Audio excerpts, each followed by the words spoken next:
Welcome everyone. Today we are going to start our third lecture from topic number 4th, and which is safety management. We had seen introduction about safety management, need for safety management, then some general safety norms for an industry unit to preventive measure.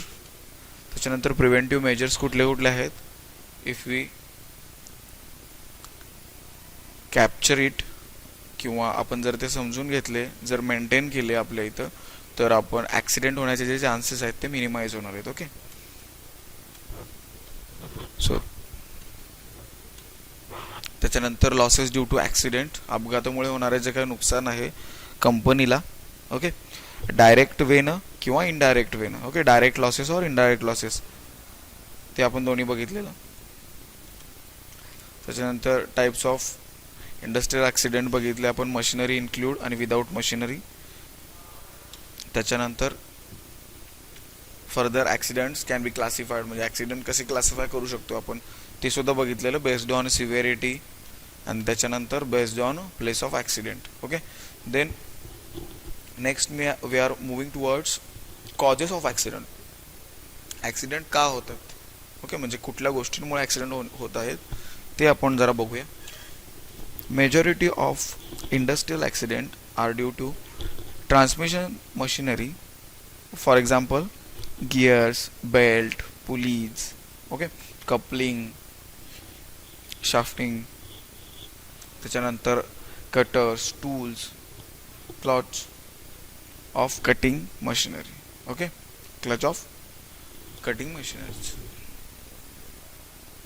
Okay, so आपल्या लक्षात येईल की maximum जे काही accident होतात ते कशामुळे, जे मशिनरीमध्ये जे ट्रान्झिशन सिस्टीम असतात, ट्रान्समिशन सिस्टीम, फॉर एक्झाम्पल दोन गिअर व्हील्स असणार आहेत आणि त्या दोन गिअर व्हीलच्या अराउंड एखादी चेन असणार आहे, तर तिथं मूविंग पार्ट आहे किंवा तिथं शार्प नाईफ असणारे जे काही टोक आहेत वगैरे, अशा ठिकाणी ते ॲक्सिडेंट मॅक्झिमम होत असतात. इथं बघितल्याप्रमाणे आपल्याला गिअर्समध्ये किंवा बेल्ट जो आहे मोटरच्या अराउंड, ओके, मोटर फिरत असते, त्यामुळं मोटरला आपण गिअर सिस्टीम अटॅच करत असतो फॉर कंट्रोलिंग स्पीड.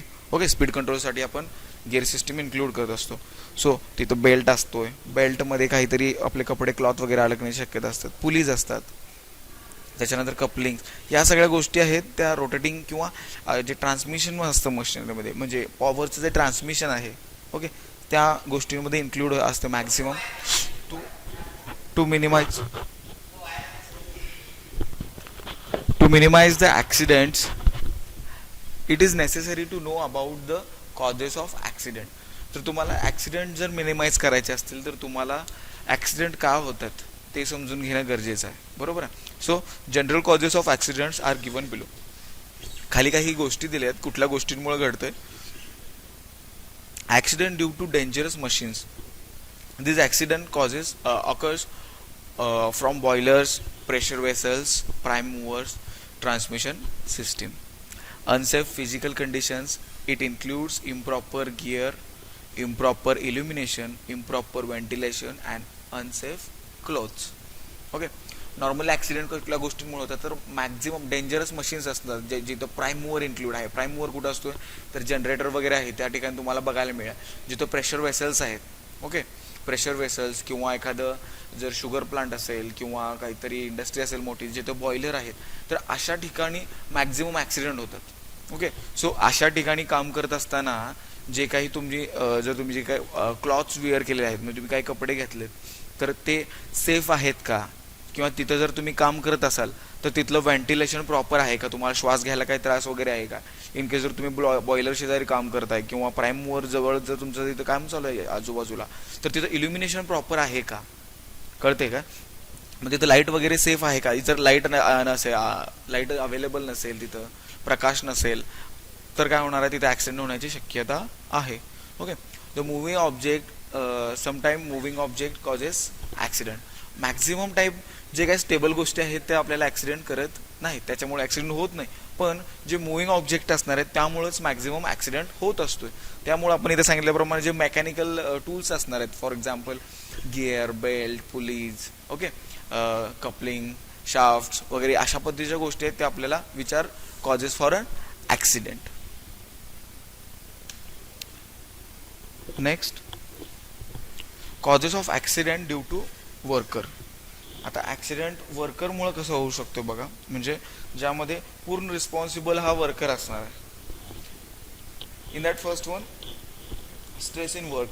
कामात जर काही टेन्शन जर असेल तर, स्ट्रेस आला असेल तर, ओव्हरटाईम वर्क, जर एक्स्ट्रा काम जर करत असेल, म्हणजे दिलेले 8 तास सोडून जर तो एक्स्ट्रा जर काम करत असेल तर त्या सिच्युएशनला माणूस मेंटली अनस्टेबल असू शकतोय, किंवा आपण काय म्हणू शकतो, जेव्हा त्याला रिलॅक्स करायची गरज आहे किंवा रेस्ट घ्यायची गरज आहे त्या काळात जर तो काम करत असेल तर तो त्याचा 100% देऊ शकत नाही, तो फिजिकली वीक फील करेल. ओके, त्यामुळे अशा केसेसमध्ये सुद्धा ॲक्सिडेंट होण्याची शक्यता आहे. Poor knowledge about work. Okay, जर कामाचं जर नॉलेज जे आहे ते कमी असेल तर. Unnecessary daring, lace work experience. म्हणजे मला एखादं काम जर नवीन असाइन केलं, इफ इन केस जर त्याला जर ते माहीत नसेल तर त्या सिच्युएशनला गरजेचं काय आहे की बाबा आपला जो सुपरवायझर आहे त्याला त्याच्याकडून समजून घेणं, to knowing about that work, त्या कामाविषयी जाणून घेणं. बरोबर आहे, जर तुम्हाला लेस एक्सपिरियन्स आहे. पण असं सिच्युएशन असली तरीसुद्धा एक्स्ट्रा ॲडिशनल गरज नसताना डेअरिंग दाखवून हा हे काय मी करूच शकतोय असंच ठरवून एक्स्ट्रा एक्सपिरियन्स दाखवून आपल्याकडे एक्सपिरियन्स जराही नसून ओव्हर करून आपण काय करणार आहे तर ॲक्सिडेंट घडवून आणणार आहे. अशा पद्धतीच्या गोष्टी जर झाल्या तर तिथे ॲक्सिडेंट होऊ शकतो. Use of mobile while working. जर मोबाईल जर तुम्ही वापरत असाल काम करत असताना तर ॲक्सिडेंट होऊ शकतो. Lack of confidence. जर कॉन्फिडन्सच कमी असेल तर त्या माणसाच्या हातून चुकीच्या गोष्टी किंवा ॲक्सिडेंट होणे शक्य आहे. Undisciplined nature. त्याच्यानंतर बॅड हॅबिट्स लाईक अल्कोहॉलिक. त्याच्यानंतर स्मोकिंग, दारू पिऊन वगैरे किंवा स्मोकिंग करून काम करणं.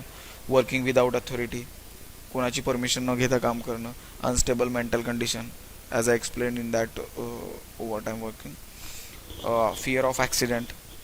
जर समजा बॉयलर शेजारी काम करतोय आणि त्याचं वर्कस्टेशन तेच आहे पण तिथं भीत काम करत असल्यामुळं काय होणार आहे, जर ॲक्सिडेंट होणार नसेल तर ते मेंटल कंडिशन त्याच्यामुळं त्याचा ॲक्सिडेंट होणार आहे. ओके, भीत काम केल्यामुळे. जर त्याला कॉन्फिडन्स असेल, त्याचा एक्सपिरियन्स असेल तर तिथं काही होणार नाही जर तुम्ही सेफ जर ॲक्सेसरीज जर वेअर केल्या असतील तर. Lack of concentration, lace work experience, unstable mental condition, not aware about rules and regulation of that specific work. जर स्पेसिफिक वर्क जर काही असेल तर त्याच्या रिलेटेड रेग्युलेशन रूल्स जर तुम्हाला माहीत नसतील तर तिथं ॲक्सिडेंट होण्याची शक्यता आहे. The next, causes of accident due to management. म्हणजे आत्ता जे काही ॲक्सिडेंट होणार आहेत ते कोणामुळे होणार आहेत तर मॅनेजमेंटच्या चुकीमुळे होणारे ॲक्सिडेंट आहेत. ते आपण बघूया कुठले कुठले आहेत. Poor housekeeping and untrained workers.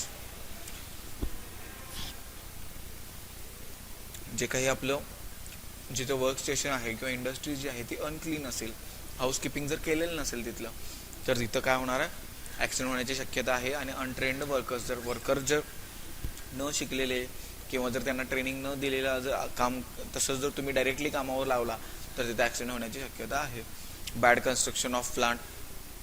Irregular तुम्ही समजा कंपार्टमेंट करत गेला कंटिन्युअस एका बोळासारखं तर ते काय होणार आहे, प्लॅन्ड नसल्यामुळं किंवा बॅड कन्स्ट्रक्शन. जर काही काय म्हणतात मजबूत नसलेली बिल्डिंग किंवा ढासळत आलेली एखादी भिंत आहे त्याच्या शेजारी जर तुम्ही काम करताय, असा काहीतरी प्लांट असेल तिथं काम करताय तर तिथं ऑब्व्हियसली ॲक्सिडेंट होऊ शकणार आहे. Unsafe workplace to worker, extra workload. त्यानंतर poor discipline at workplace, heavy mental pressure, lack of safety procedure.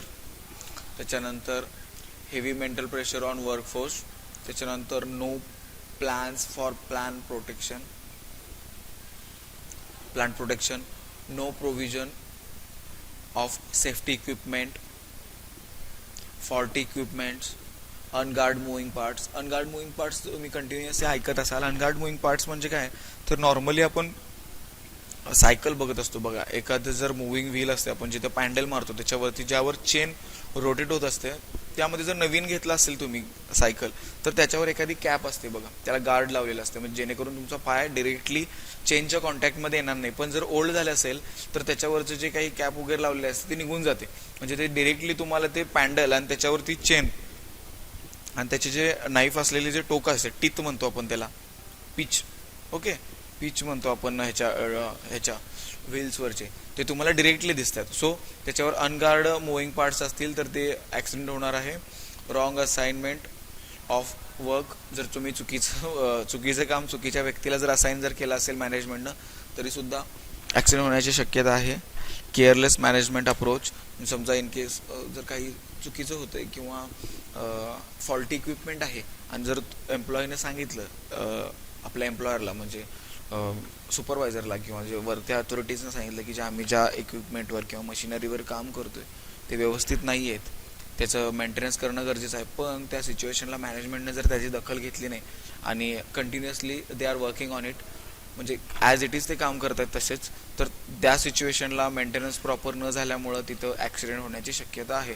So there is काय म्हणू शकतो आपण, मॅनेजमेंटचीच ती चूक असणार आहे प्रॉपर, ते केअरलेसपणा त्यांचा दिसणार आहे तिथं. Overcrowding of machines at shop floor, एकाच ठिकाणी जास्त गर्दी होणं एक शॉप फ्लोअरला, त्याच्याप्रमाणे overcrowding of person near to work place, एखाद्या वर्क प्लेसवर एक्स्ट्रा एकाच ठिकाणी जास्त लोकांची गर्दी असणं. लॅक ऑफ सेफ्टी अवेअरनेस, जे एम्प्लॉई आहेत त्यांच्यामध्ये सेफ्टीची काही जागरूकता नसणे, त्यामुळं सुद्धा होते. तुम्ही एम्प्लॉईजना जागरूक करणं हे कामसुद्धा मॅनेजमेंटचंच आहे. No arrangement for accident control, accident झाला तर त्याला कंट्रोल करावं, म्हणजे होऊ नये याची दखल घेण्यासाठी जी काही अरेंजमेंट करणं गरजेचं आहे ते जर केलेलं नसेल तरीसुद्धा ती मॅनेजमेंटची चूक असणार आहे. Causes of accident due to unsafe working condition, आता ह्यामध्ये वर्किंग कंडिशन कशी, आपण कुठल्या वर्किंग कंडिशनमुळं ॲक्सिडेंट होऊ शकतात ते बघूया. Suffocation at work place, okay, suffocation म्हणजे श्वास घ्यायला त्रास होणे, ओके, सफोकेशन असणं, त्याला प्रॉपर व्हेंटिलेशन जर नसेल तर त्यामुळे होणार आहे ॲक्सिडेंट. पुअर इल्युमिनेशन, जिथे लाईट अवेलेबल नाही आहे.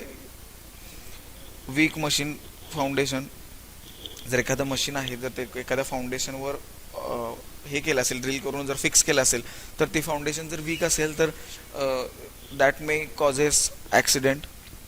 पुअर इलेक्ट्रिफिकेशन, जर प्रॉपर इलेक्ट्रिफिकेशन केलेलं नाही आहे, कसं जर आधीमध्ये वायर तुटले असेल तर तिथे जॉईंट करून विदाऊट इन्सुलेशन टेप न लावता तसंच जॉईंट्स मारून कुठेतरी अडकवत ठेवले, ओके, अशा पद्धतीने जर इलेक्ट्रिफिकेशन केलं असेल तर ते सुद्धा हानिकारक आहे.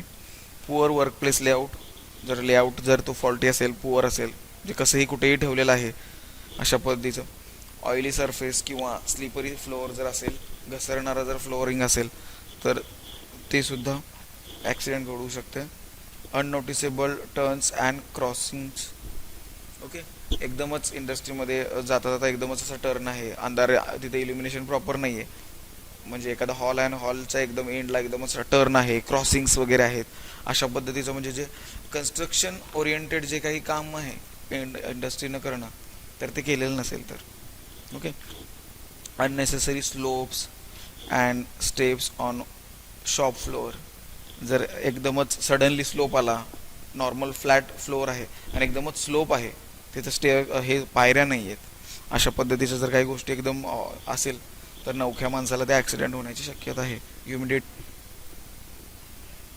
And last is a natural causes of accident, आता कशामुळं, फ्लुइड जर आला, ओके, फ्लुइडमुळं ॲक्सिडेंट होऊ शकतो.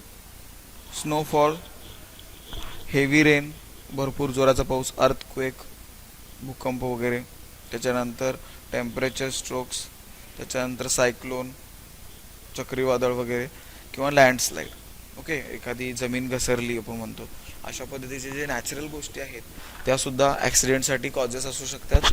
So these are some causes of accident. I hope all you understand. Thank you.